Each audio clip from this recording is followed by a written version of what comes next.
نحمدہ و نصلی علی رسول الکریم۔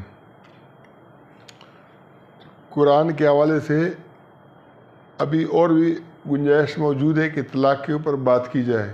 قرآن کے اندر بہت وضاحت کے ساتھ یہ آیات بیان کی گئی ہیں، لیکن بعض اوقات ایسا ہوتا ہے کہ قرآن کی جو تھوڑی آیات بھی ہیں وہ اس کے لیے انسان کے لیے کافی ہو جاتی ہیں۔ اب احادیث بیچ کے اندر آتی ہیں تو لوگوں کے ذہن کے اندر یہ آتا ہے کہ اگر قرآن کے اندر اتنا مسئلہ واضح تھا تو پھر احادیث کے اندر یہ معاملات کیسے آئے؟ یعنی قرآن کے اندر اتنا مسئلہ واضح ہونے کے باوجود احادیث کے اندر یہ مسئلہ الجھا کیسے ہے؟ تو اس کے لیے میں سمجھتا ہوں کہ احادیث کے اندر بالکل قرآن کے عین مطابق ہے۔ قرآن سے احادیث کا کوئی اختلاف تھوڑا سا بھی نہیں ہے، کسی ایک حدیث کا بھی۔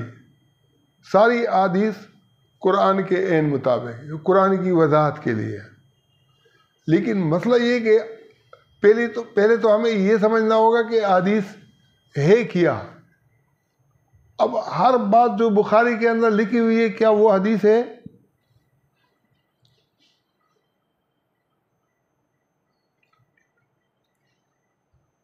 بخاری کے اندر ایک روایت ہے حضرت حسن بصری سے، وہ کہتے ہیں کہ اگر بیوی کو حرام کہہ دیا تو یہ تیسری طلاق ہے۔ بعض علماء کا اجتہاد ہے کہ یہ تیسری طلاق ہے، اور یہ اگر کھانے پینے کو حرام کہہ دیا تو کفارہ ادا کرنے سے وہ حلال ہو جائیں گی، لیکن اگر بیوی کو حرام کہہ دیا تو وہ بغیر حلالے کے حلال نہیں ہوگی۔ اب یہ کون کہہ رہا ہے؟ مشہور تابعی حضرت حسن بصری رحمۃ اللہ علیہ، جن کے بارے میں کہا جاتا ہے کہ حضرت علی کے شاگرد تھے۔ اب اسی روایت کے ساتھ ایک روایت کو چھوڑ کر حضرت ابن عباس سے روایت ہے۔ حضرت ابن عباس صحابی تھے، رسول اللہ صلی اللہ علیہ وسلم نے ان کو دعا دی تھی۔ کیا دعا دی تھی؟ کہ اللہ آپ کو قرآن کی تاویل کا علم دے دے۔ تو حضرت ابن عباس نے کہا ہے کہ اگر بیوی کو حرام کہہ دیا تو نہ یہ ایک طلاق ہے نہ تین طلاق ہے، نہ اس کے اوپر کوئی کفارہ ہے، کچھ بھی نہیں ہے یہ۔ اب بخاری کے اندر جب اتنا بڑا اختلاف آ گیا کہ تابعی کچھ کہتا ہے اور صحابی عبداللہ ابن عباس کچھ کہتے ہیں، تو کیا امام بخاری یہ جو دونوں باتیں نقل کر رہے ہیں، امام بخاری تو کوئی فقیہ نہیں تھے، اس نے تو دیکھا کہ بھئی صحیح سند کے ساتھ حضرت حسن بصری سے کوئی روایت نقل ہے تو درج کر دی، دوسری اس نے دیکھا کہ صحیح سند کے ساتھ عبداللہ ابن عباس سے۔ اب بخاری کا اس سے کوئی کام نہیں ہے کہ اس میں تضاد ہے یا کیا ہے، اس نے تو بس روایت نقل کر دی اور اچھا کیا۔ اب اتنا بڑا تضاد کیا حسن بصری اور عبداللہ ابن عباس کے اندر ہو سکتا ہے؟ سعودیہ سے ایک کتاب چھپی ہے خلفائے راشدین کے اجتہاد کے نام سے، اس کے اندر لکھے ہے کہ اگر حضرت علی کا اجتہاد یہ تھا کہ اگر بیوی کو حرام کہہ دیا تو وہ تین طلاق ہو جائے گی، اور حضرت عمر کا اجتہاد یہ تھا کہ اگر بیوی کو حرام کہہ دیا تو ایک طلاق ہو جائے گی، اور حضرت عثمان کا اجتہاد یہ تھا کہ اگر بیوی کو حرام کہہ دیا تو یہ زہار ہے، جیسے ماں کہہ دیا ہو۔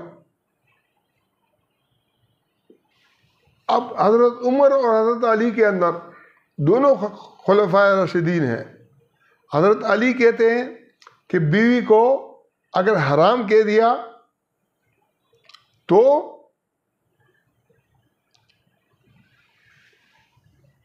یہ 3 طلاقیں ہو گئی. اور حضرت عمر کہتے ہیں کہ نہیں 1 طلاق ہو گئی. بعض لوگ سمجھتے ہیں کہ شاید اہل حدیث اور علامہ ابن تیمیہ سے میں متاثر ہوں. علامہ ابن تیمیہ کے جو شاگرد ہیں علامہ ابن قیم، اس نے اس بات کے اوپر کہ اگر بیوی کو حرام کہہ دیا جائے 20 اجتہادات نقل کیے ہیں. 20 اجتہادات الگ الگ. اس میں خلفائے راشدین کے بھی ہیں، صحابہ کرام کے بھی ہیں، اور ائمہ کے بھی ہیں، اور دوسرے جو بڑے لوگ ہیں ان کے بھی ہیں. 20 اجتہادات الگ الگ. حضرت معاذ بن جبل کو جب رسول اللہ صلی اللہ علیہ وسلم نے یمن کا حاکم بنایا تو پوچھا کہ آپ فیصلہ کس چیز پر کرو گے؟ تو حضرت معاذ بن جبل نے کہا کہ میں قرآن کے اوپر کروں گا. نبی علیہ السلام نے فرمایا کہ اگر قرآن میں مسئلہ نہ ملے تو انہوں نے کہا کہ میں آپ کی سنت سے کروں گا. نبی علیہ السلام نے فرمایا کہ اگر سنت میں نہ ملے تو انہوں نے کہا کہ اجتہدو، میں کوشش کروں گا. اب کوشش کرنا ایک الگ بات ہے. انہوں نے اس کوشش کو نام کیا دیا اجتہاد کا. اور اجتہاد کیا ہے؟ جیسے قرآن کے اندر ایک مسئلہ لکھا ہوا ہے نا، ایک حدیث کے اندر لکھا ہوا ہے، تو ایک حضرت معاذ بن جبل کا اپنا اجتہاد ہو گیا. کیا ہو گیا؟ تو حضرت علی کا اپنا اجتہاد، حضرت عمر کا اپنا اجتہاد، اور تو ان اجتہادات کے اندر، فرائض کے اندر، حلال حرام سب چیزوں کے اندر انہوں نے دین کا کباڑہ کر کے رکھ دیا ہے. حضرت عمر اور حضرت علی کے اندر اتنا سینس نہیں تھا کہ وہ قرآن کی طرف رجوع کرتے. اللہ نے قرآن کے اندر سورہ تحریم کے اندر کیا فرمایا؟ یا ایھا النبی لم تحرم ما احل اللہ لک تبتغی مرضات ازواجک. اب مسئلہ یہ کہ تحریم کا معنی یہ ہے کہ کسی چیز کو حرام قرار دینا. تو نبی علیہ السلام نے ماریہ قبطیہ کو اپنے اوپر حرام قرار دیا، اس کے اوپر سورہ تحریم نازل ہو گئی. اب سورہ تحریم کی طرف نہ عمر دیکھتا ہے، نہ عثمان دیکھتا ہے، نہ علی دیکھتا ہے، اور نہ یہ جو 20 اقوال جو ہے نا اجتہادات برتا، کوئی بھی نہیں دیکھتا. تو آپ یہ کہو گے کہ اوہو یار آپ تو بڑے انوکھے ہو.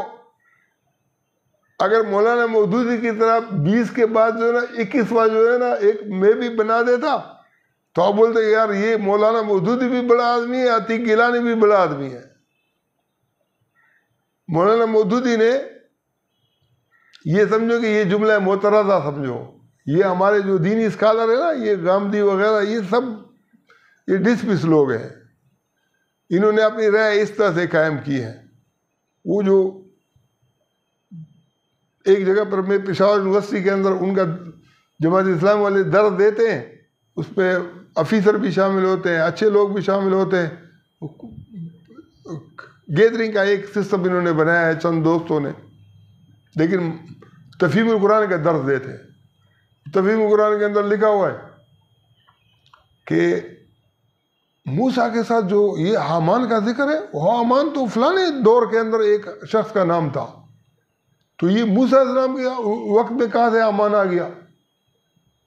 اب سوال اٹھا دیا.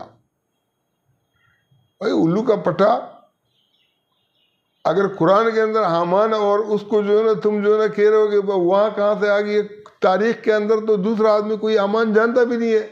اگر تمہارے پیٹ کے اندر کوئی ہے، کہیں مطالعے کے اندر نکلا ہے تو تمہیں پتہ ہوگا. اس کے اوپر کیسے جو اشتباہ جو ہے نا ظاہر کر رہے ہو؟ اتنے معروف. پھر وہ کہتے ہیں کہ اچھا وہ جو موسیٰ علیہ السلام کے دور میں تھا وہ کوئی اور حامان ہوگا.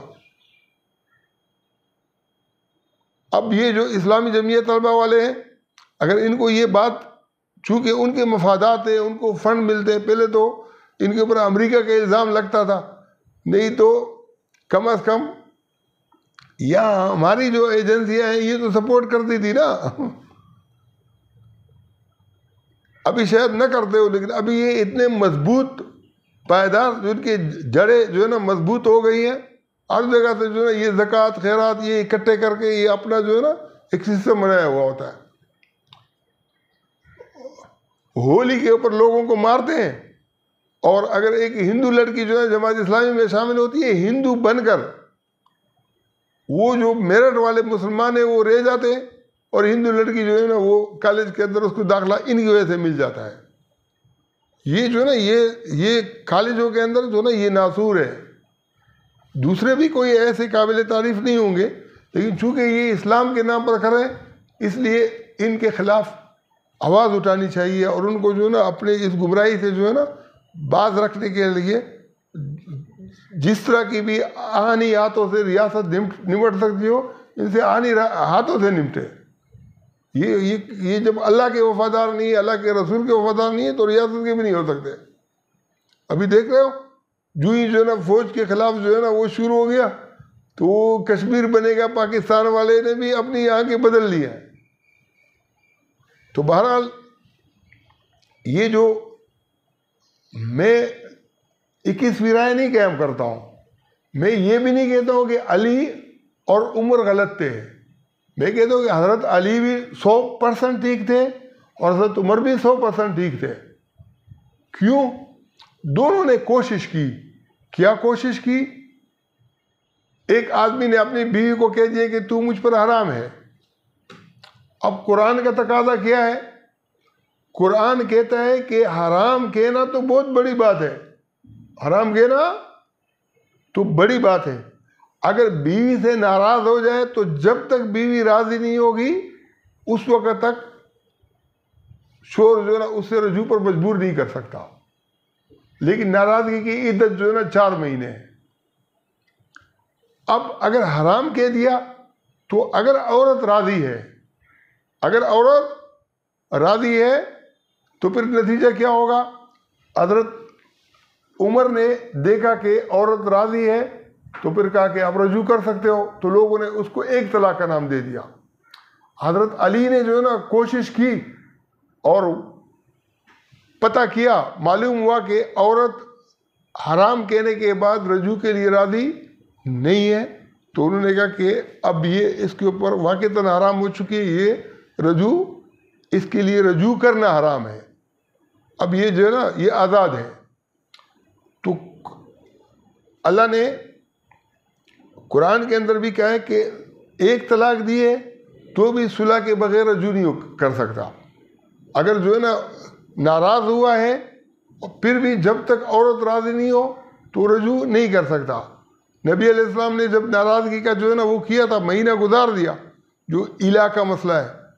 مولانا مودودی نے اس تفہیم القرآن کے اندر ایک اچھی بات یہ لکھی ہے کہ امام مالک نے کہا ہے کہ یہ جو الہ ہے اس کا قسم سے تعلق نہیں ہے، اس کا تعلق ناراضگی سے. اگر مولانا مودودی نے اچھی بات لکھی ہے اس کو سپورٹ کرنا چاہیے، اور اگر غلط بات لکھی ہے تو اس کی تردید کرنی چاہیے. تو بہرحال جو اس حدیث کے اندر جو یہ کتابوں کے اندر جو یہ معاملات لکھے ہوئے ہیں، اس کو اگر قرآن کے پیمانے کے اوپر اس کی طرف صحابہ کرام کے اس قول کو ہم دیکھ لیتے تو مسئلہ ہی ختم ہو جاتا. اب ہم آتے ہیں اس حدیث کی طرف جو علماء فتوے کے اندر لکھتے ہیں. وہ کیا ہے؟ رفاع القرظی کی بیوی. پہلی بات یہ ہے کہ عرب کے اندر جو کنیت ہے نا، جیسے رباب، رباب کی ماں، کلثوم، بنت خولہ، بنت ثعلبہ، شوہر کی طرف منسوب نہیں کرتے ہیں. جیسے ہم کہتے ہیں نا کہ عائشہ منور، سید منور حسن کی بیوی عائشہ منور، کلثوم نواز. جس شخص کی بیوی ہوتی ہے وہ جو شوہر ہوتا ہے اس کی طرف اس کی کیا ہوتی ہے؟ نسبت ہوتی ہے. تو عرب کے اندر یہ تصور نہیں تھا. عرب کے اندر تصور کیا تھا کہ جو بیٹی ہوتی تھی وہ کس کی طرف منسوب ہوتی تھی؟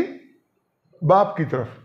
شادی ہونے کے بعد بھی جو ہے نا وہ جو سورہ مجادلہ کے اندر خولا بنت ثعلبہ، ثعلبہ اس کے باپ کا نام تھا، بنت بیٹی، تو شوہر کی طرف اس کی نسبت یہ رفاع القرظی کی جو بیوی ہے اس کی، یہ تو اس کی بیوی تھی نہیں،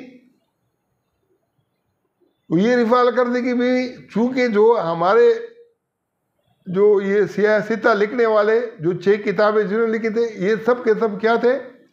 اس وقت ایران جو ہے نا، جو موجودہ جو ہے نا، جو ایشیا سے، یہ روس سے جو آزاد ہونے والی ریاست ہے، ازبکستان، کرغزستان وغیرہ، یہ بھی اس وقت پارس کا حصہ تھے. یہ سارے عجمی تھے.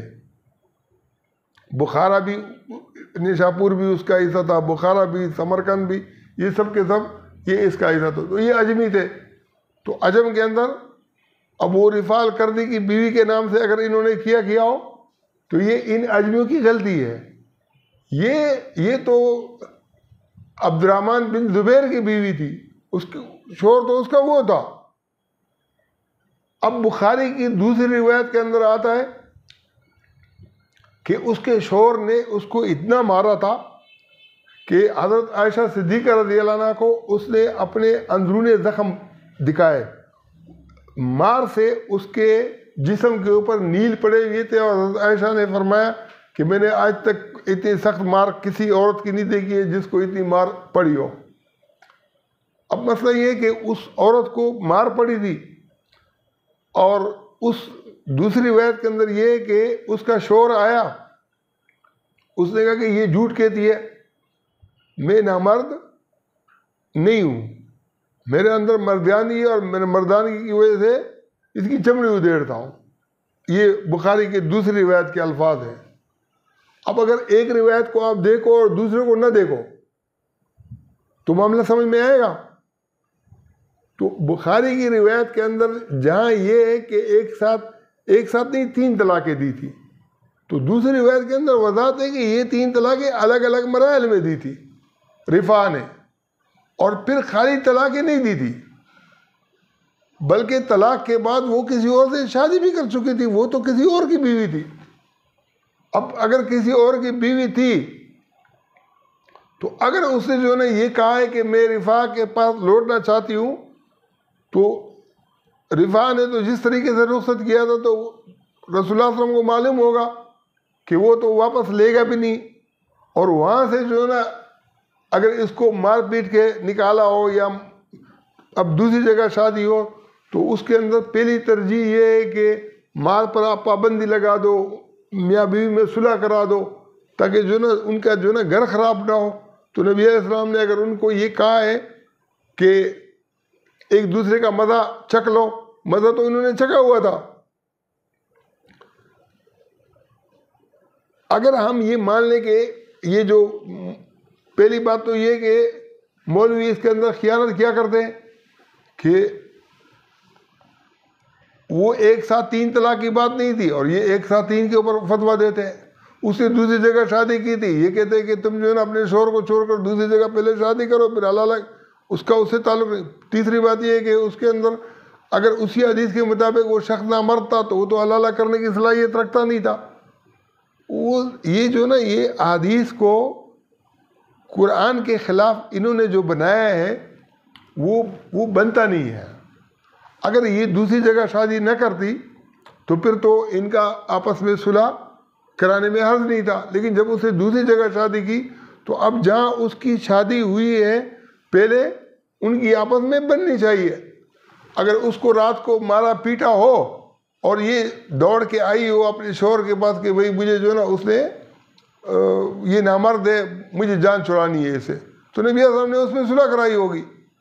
تو یہ اس کے خلاف نہیں ہے، جو قرآن کے اندر جو معاملات ہیں یہ اس کے خلاف نہیں ہے، نہ یہ حلالے کے لیے بنیاد ہے جو انہوں نے بنایا ہے. دوسرا یہ کہ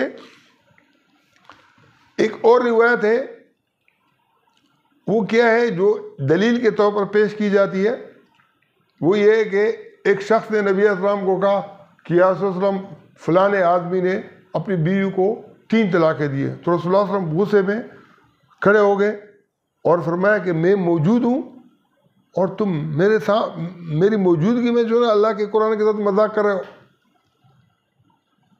اب اس روایت کے اندر اس شخص کا بھی ذکر نہیں تھا کہ کس نے یہ ایک ساتھ 3 طلاقیں دی ہیں، اور جس نے جو ہے نا پیشکش کی کہ میں اس کو ماروں گا اس کا بھی ذکر نہیں ہے. لیکن دوسری روایتوں کے اندر یہ واضح ہے کہ یہ حضرت عمر نے جو ہے نا پیشکش کی تھی کہ میں اس کو قتل نہیں کر دوں جس نے ایک ساتھ 3 طلاقیں دی ہیں. اب وہ ایک ساتھ 3 طلاق کس نے دی تھی؟ تو یہ جو روایت ہے یہ حضرت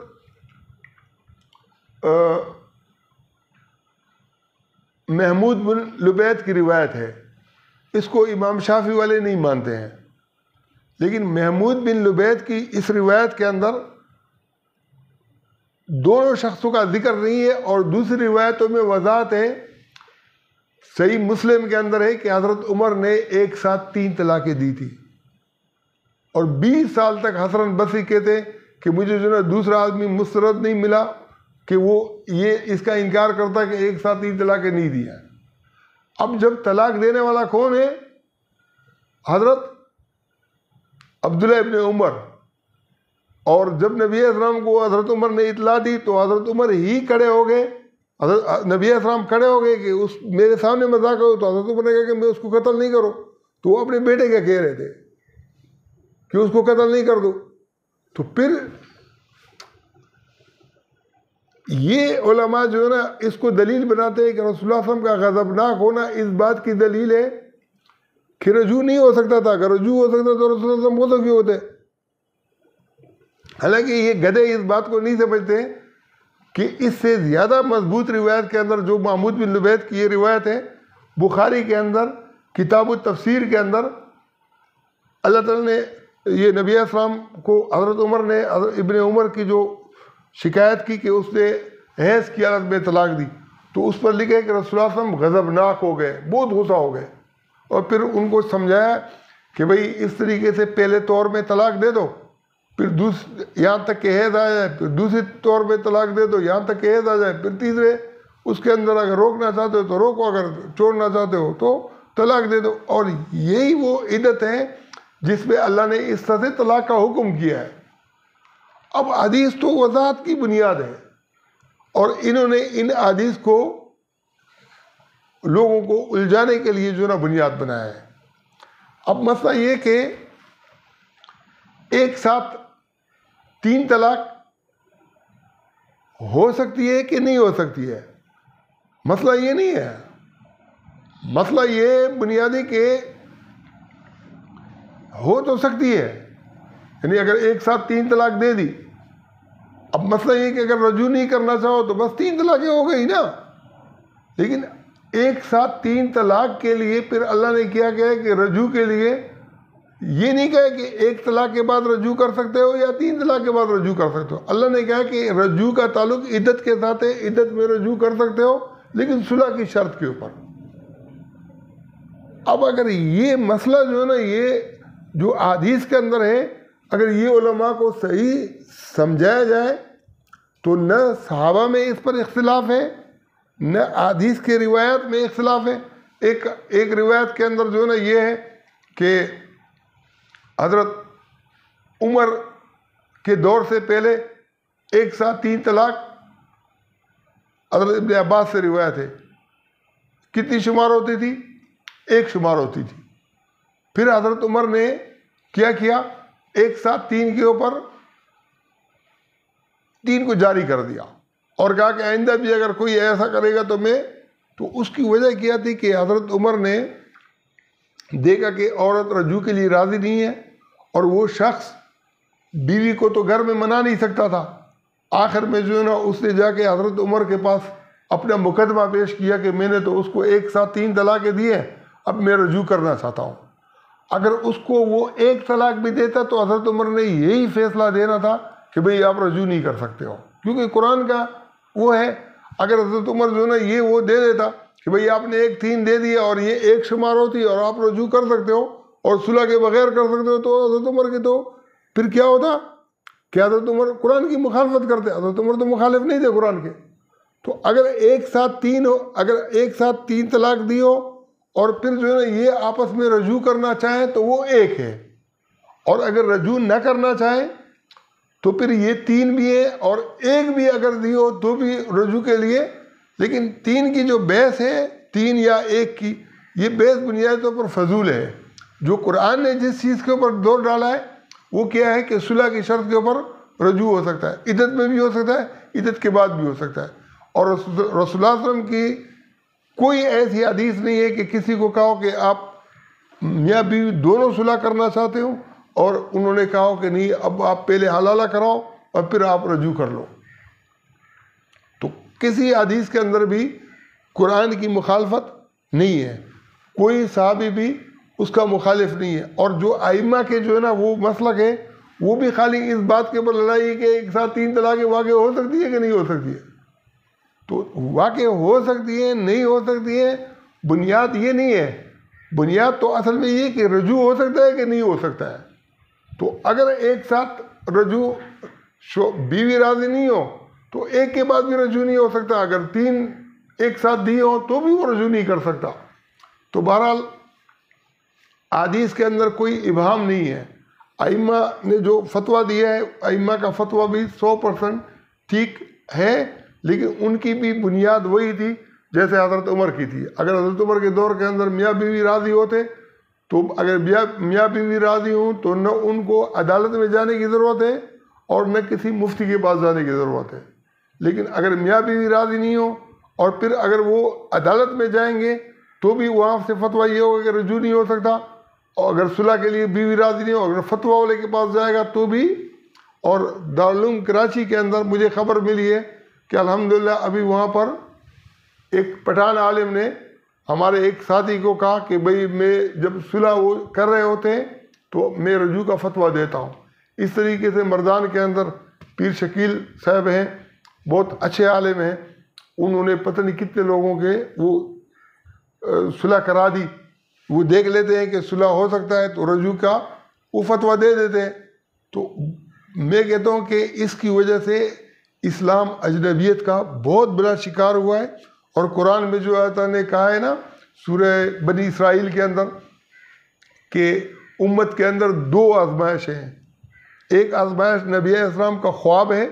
خواب سے مراد وہاں کیا ہے کہ دنیا کے اندر پورے ادیان پر، تمام نظاموں پر دین کا غالب ہونا، جس کا جاوید غامدی ابھی کہہ رہا ہے کہ ہم اپنا نمبر پورا کر چکے، دوبارہ نمبر نہیں آئے گا. اور دوسرا وہ شجرۃ ملعونۃ فی القرآن، شجرہ ملعونہ جو ہے نا یہی حلالہ والا ہے نا کہ وہ اللہ نے اتنا بار بار سمجھایا ہے. اور اس کی وجہ سے جو ہے نا لوگ آج جو ہماری تحریک ہے اس کی طرف لوگ رجوع بھی اس لیے کرتے ہیں کہ وہ جو طلاق کے مسئلے کے اندر پھنس جاتے ہیں. اور جب ہم ان کو قرآن بتاتے ہیں، اور ایسے لوگ بھی ہمیں معلوم ہے کہ ہم سے انہوں نے رجوع نہیں کیا، خود قرآن انہوں نے دیکھا اور رجوع کر لیا کہ یار قرآن میں رجوع کی گنجائش ہے تو ہم کیوں رجوع نہیں کریں. مولوی سے کیوں؟ مولویوں کے پاس بہت کم تعداد رہ گئی ہے، زیادہ تعداد پرویزیوں کی ہے. اہل حدیث کے بنیاد کے اوپر بھی لوگ فتویٰ وہ کر لیتے ہیں، اہل تشیع کی بنیاد کے اوپر بھی لوگ سمجھتے ہیں کہ ان کی بات ٹھیک ہے. لیکن میں کہتا ہوں کہ حنفیوں کی جو بات ہے، یہ درس نظامی میں جو بریلوی دیوبندی پڑھاتے ہیں نا، یہ قرآن اور حدیث کا صحیح فہم ہے. اور جو فقہ کی کتابوں میں لکھا ہے وہ نہیں کہ وہ فتاوی شامیہ کے اندر لکھا ہے کہ اگر جو ہے نا عدت کے اندر رجوع ہو سکتا ہے. اور عدت کب ہے؟ اگر عورت کا جو ہے نا وہ حمل والی عدت ہے، آدھے سے زیادہ بچہ نکل گیا تو رجوع نہیں ہو سکتا، اگر آدھے سے کم بچہ نکلا ہوا ہے تو رجوع ہو سکتا ہے. اب اگر دو بھائی مولوی ہوں اور بڑے بھائی کو اس وقت اس کے باپ نے طلاق دی ہو جب وہ عدت میں ہو اور حمل کے اندر ہو اور وہ بالکل نصف میں ہو اور پھر رجوع کیا ہو تو پھر اس رجوع کا کیا حال ہوگا؟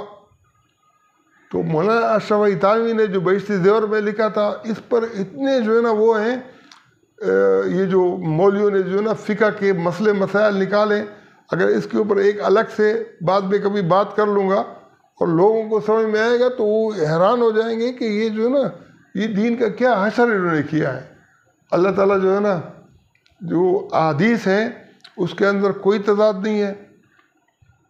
جو پہلے فقہاء تھے ان کی بھی بات بالکل ٹھیک تھی، لیکن ان کو جو صحابہ کا اختلاف ہے ان کو بھی غلط سمجھا گیا ہے، اور جو ائمہ کا اختلاف ہے ان کو بھی انہوں نے غلط سمجھا ہے.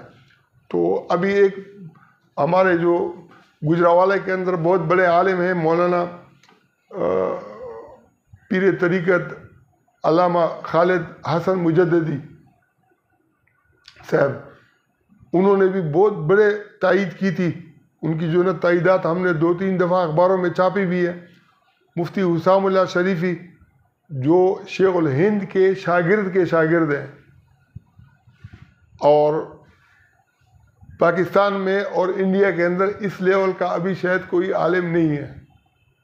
تو انہوں نے بھی ہماری کتابوں کی ہر کتاب پر ان کی تائید ہوتی ہے، فتووں کے اوپر ان کی تائید ہوتی ہے.